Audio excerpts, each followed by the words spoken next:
Hello, it's Monday once again, and we're back on how to self-publish. Well, not necessarily self-publish, but specifically how to publish, write, and publish your books. And we are on a new topic today. So we talked about prioritizing your time, writing the book, curing writer's block, and now we're going to talk about self-editing, copywriting, and then editing your book, getting someone else to edit it. This is by choice. You don't have to necessarily do it in the order that I'm going to talk to you about. I just do it this way, and I'm going to explain to you why I do it this way. Okay, so now the book is finished, and you're done writing it. The first thing you need to do is, of course, you should have saved it, but save it, email it to yourself, save it on a USB drive, on a disk, save it multiple times, and if you have more than one email, send it to more than one email, because you never know what can happen to your computer. So it's saved, it's written, it's done. Next step is to take at the least 1 day, at the most 2 days away from the book. Not, take a break, complete break. Don't look at it, don't talk about it, don't think about it. Just take a break from the book. After that, for 1 or 2 days, and please do not procrastinate. Do not wait to go back. No more than 2 days. Go back to the book. And I know what you're thinking. Well, I edited it as I was writing it. Trust me, you miss more mistakes than you caught mistakes while writing it. I've written 6, 7 books now, and it really still amazes me how when I go back to edit it, all the mistakes I find. And so, go back after that day or 2 days. Go back and read the whole book and edit it. Once you're done with that first edit, take another day or 2, go back and edit it a second time. After that second time, take another day or 2 and go back and edit it a third time. Now I know what you're thinking, 3 times? I really need to edit it 3 times? Actually, 3 times is not enough. There are still going to be mistakes after you edit it that 3rd time. But it's, after a while, there's only so many times you can edit it. So I say 3 times. If you want to do a 4th and 5th time, go ahead and do that. But also, not only will you find mistakes as you're reading it, you'll realize, because it's difficult to type as fast as you think, you'll realize there'll be statements in there that don't really make sense, and you'll have to stop and think, what was I trying to say here? And so you'll have to reword some things, you'll have to change some ideas. Even you might see something that you really don't want anymore, so you'll delete it, or you'll add a little something. And so you'll find different things that you'll be editing in this first part of editing. Now, this is not the completion of your editing. This is the start of your editing. So 3, 4, 5 times, I would say 5 times tops edit it, and take a day to 2 days in between each edit, because believe it or not, what the break does is it releases you from the book, so that way you can actually notice. Because if you edit it 1 day after the other, you're not going to really notice as much as you do as you're taking a break from it. So now you've edited 3 times, 4 times, 5 times. The next step is copywriting. There are 2 ways to copyright, but there's really a bad way and a good way. I might go over my time, so chances are I'll stop the video and start another video. Chances are this copywriting and editing video might end up to be 2 to 3 videos, just warning you now. So let's talk about copywriting. The 2 ways to copyright, there's a bad way and a good way. First, let's explain what copywriting is. Basically, once you write something, it is officially considered copywritten, period. However, because there are people in this world who do not care about the laws and the rules and do not care about sinning, so they steal. And so the whole purpose of officially, legally copywriting is that, so that if just in case someone should steal your work, you have evidence that if this is yours and they stole it. The only purpose of copywriting through the government is because if you find out someone stole from you, of course you get a lawyer, you go to court, and you sue. However, copywriting through the government is the only evidence the government, the court accepts as evidence that you own the copyright of something that you believe somebody stole. So the other way of copywriting that everybody knows about and everyone always asks me about is, what about poor man's copywriting? That is not acceptable in the court of law. So there's no purpose in you doing that, because the only purpose of copywriting is just in case someone steals it, you have evidence. And because the courtroom does not accept poor man's copyright as evidence, then it's useless. There's no purpose in it, because the only reason why you're copywriting in the first place is to have evidence just in case someone should steal your work. For the most part, copywriting is basically your insurance.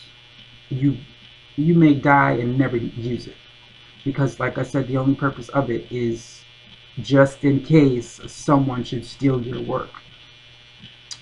But if no one steals your work and you're 130 and you die, then obviously you did it for nothing. But in the same case, it's not for nothing. It's good to have a official copyright just in case. In fact, I copywrote I wrote a sketch comedy show, and I copywrote it, and it was the title. Another theater company started using that title, and I wasn't sure if it was, you know, I can sue them or not, because I didn't patent the title. But I did. I actually called, I forget, Lawyers for Arts. There's a volunteering lawyer company that works for the arts. So I emailed them and asked them, and they said, we're going to get back to you. The next thing I know, the theater company changed the name of their show. And so that let me know that obviously it was illegal what they were doing. And thankfully, because I had proof that I had copyrighted, I was able to do something about it. But like I said, poor man's copyright they do not accept it. Now, for those who don't know what poor man's copyright is, it's basically after you write something, you print it out, you put it in a package, you seal it, and then you mail it to yourself, and you do not unseal it. And then, of course, in case somebody steals your work, you can say, hey, I have the poor man's copyright. I have it here. Now, the reason why I was told they don't accept that is because basically the courtroom believes you can mail an empty envelope to yourself and then put something in it and say, hey, I have the copyrights. And someone said, but it's supposed to be sealed. I don't know. I don't know why the court does not accept it, but all I know is they don't accept it. So don't do the poor man's copyright, because it's a waste of your time. Copywriting through the government is $35 online and $50 if you mail it in, which to me is not expensive. My first 3 or 4 copyrights, I did it through the mail, and now I'm only doing it online, because obviously you save $15. And it's easy, it's simple, it's quick, I mean, the only thing I will say is the login password is difficult. You know, you have to have a symbol, cat blocks word, like it's difficult, but just save your password somewhere where no one can get to it.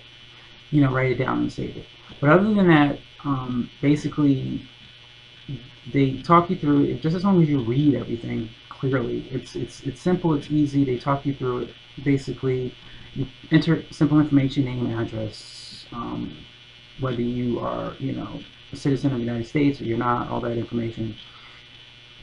Once you fill in all the information, then you have to you do payment. You can either do your bank account through a check or through a credit card, debit card.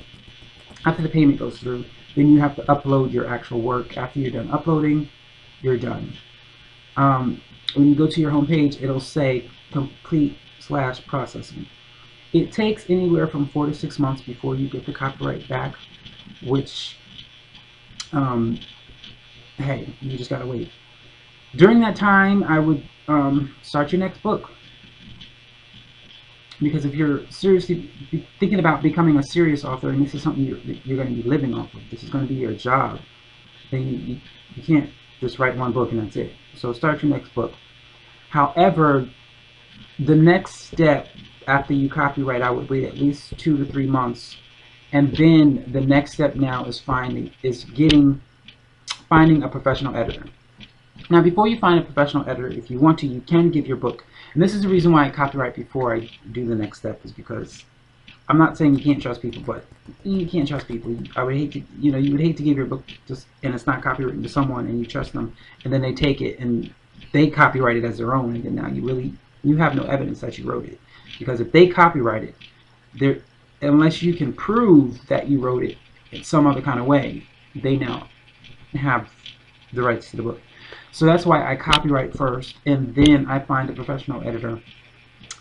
There are well, before we get to the professional editor, if you want to give it to a friend to read it first, what I suggest is you give it to either someone you know who teaches English, or a professor of English, or specifically a professor in creative writing, because writing a book is different from writing an essay, writing a paper. The wordage is different, and they would know how to edit. For instance, when you write a book, basically you're not a novel, a short fiction, you're not supposed to just say he walked somewhere. You're basically supposed to say he trampled, or he slided softly. I mean, you have to. There's different wordages that you have to use that if you're not accustomed to it, it's difficult to write that way. So you want to, if you're going to give it to a teacher, make sure it's someone specifically who understands how to write novels and fictions. And also ask for a review, because you can use that later. Okay, so now that you give, and trust me, believe it or not, they're going to find mistakes too. Even though you've edited 5 times, they're going to find mistakes too. Now if you can skip that step of giving it to someone you know, but I would highly suggest you do not skip the step of finding a professional editor. To find a professional editor, you can either find a book that's like a Yellow Pages, specifically where they tell you all the editors in America, or you can go online and search copywriters or editors, and then you can put in whatever state you're in. But because most editors work through via email, it doesn't really matter where they live. Every editor has their own pricing. Some tell you online, some you have to contact and ask. Just keep searching and researching until you find the editor. Remember now, you have 4 to 6 months before you get your copyright back, so you have time to make sure you find an editor you can use continually and that you can afford. One suggestion I would do is, not all, but some editors on their website tell you who their clients were or are. If they do, I would highly suggest you contact those authors or those clients and ask questions.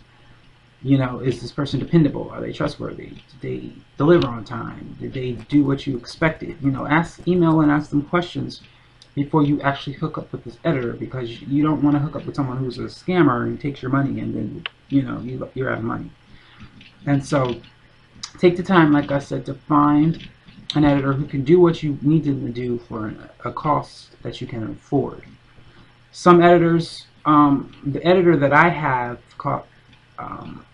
I paid under $200 for my first book that he edited, and a little over $300 for the second book that he edited, only because my books are pretty short, they're not very long. However, if you're someone who writes novels, you're looking at anywhere in the 900,000s, over $1,000 for each book. Some editors charge you by book, some editors charge you by pages, some editors charge you by hour. Again, all that information should be on their website. If not, just email them and ask. And if they are an entrepreneur, independent editor, they charge differently per customer. Because if your book is 10 pages long, obviously they're not going to charge you the same as someone whose book is 1,000 pages long. And all that information, like I said, for the most part is on their website. Just research, look at the websites, look at their reviews if they have any from their former clients or present clients. And then once you find your editor, send them the book in. You gotta wait. Generally, they will let you know how long each book. Okay, I'm gonna stop now, and then I'm gonna start back up. Okay, I'll see you soon.